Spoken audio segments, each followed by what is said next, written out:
If you lived in the 19th century Cape Town and you and your ragtag bunch of 19th century friends felt like going for a swim in the ocean, this would have probably been your spot. We're in Woodstock. Today, Woodstock is more known for its rundown warehouses and bearded hipsters quaffing decaf lattes, thanks very much. Up until 1937, you would have seen kids building sandcastles next to me, teenagers flirting with each other, and old men playing beach bats in inappropriately red Speedos. Since then, a lot has changed.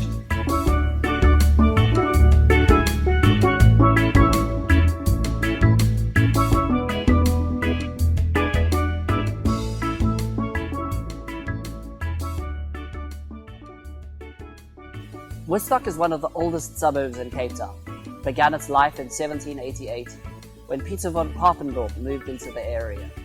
He created an estate on the road between Cape Town and Stellenbosch. In 1806, the British fought the Dutch for control of the Cape. The British won, and the Dutch were forced to sign over control of the Cape to the British. They signed a treaty, and that treaty was signed under this very milkwood tree in which I'm sitting now. Next to this tree used to be a farm cottage called the Treaty House. A few years later, there was a rumor that started circulating that the house had become haunted. That was until the Reverend Berg was found in the attic making strange noises while guests stood downstairs.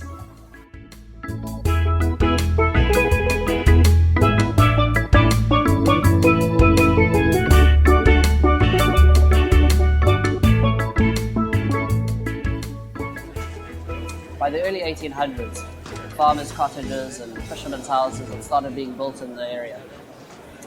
It became simply known as Papendorp and was a wonderful coastal farming area with cows moving on the one side and crops growing on the other, while fishermen sold the catch of the day. A few years later, the area of Papendorp merged with the nearby Salt River. A town meeting was called to decide on the name. It was held at a hotel, and there were a group of fishermen who had been enjoying a few drinks at the local pub, and in a moment of inebriation decided to join the vote and call the area of Papendorp and Salt River after their favorite watering hole. That watering hole was called Woodstock.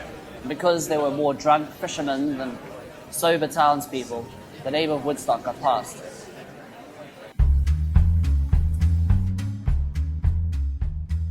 With the new name began a new era. At the end of the 19th century, a railway was built connecting Cape Town and Woodstock.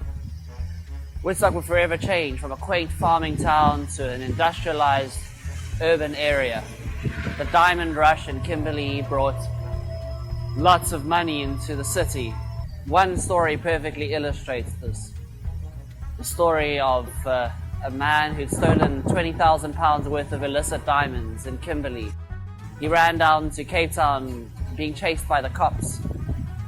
In order to avoid losing his stash, he buried it under a tree on Victoria Road in Woodstock.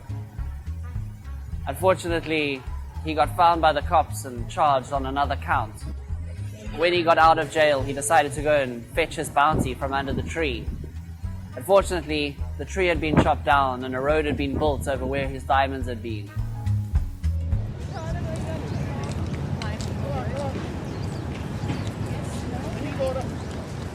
With the boom in industry, there was also a boom in population. At the end of the Second Anglo-Boer War, British soldiers returned to the Cape in search of jobs. They found these jobs in Woodstock, and in order to accommodate them, terraced houses were built in what is now Upper Woodstock. Row after row of these houses were built, all with exactly the same pattern. One of the things that makes Woodstock most unique is the fact that it is so racially integrated. Because of its industrialization with the railway, it had become a working-class suburb, and so divisions were more made on class rather than just on race.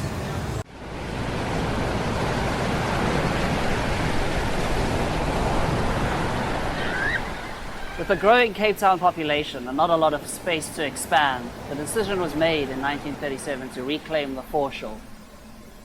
Dredging and landfilling began, and 480 acres were reclaimed. In 1945, the largest dry dock in the Southern Hemisphere was opened. But a price had been paid by Woodstock. Its beloved beach had been destroyed and was now covered in concrete. Today, the only sign of where this beach had been is Beach Road, next to the old Castle Brewery.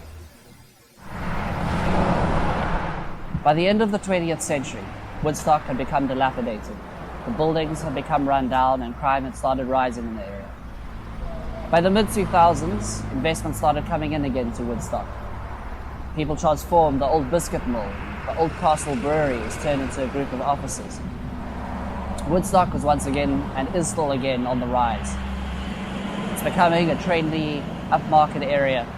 From Van Papendorp's old estate to the small farming village, to the industrialized town, and to the Woodstock we know today, one thing about Woodstock will always be true.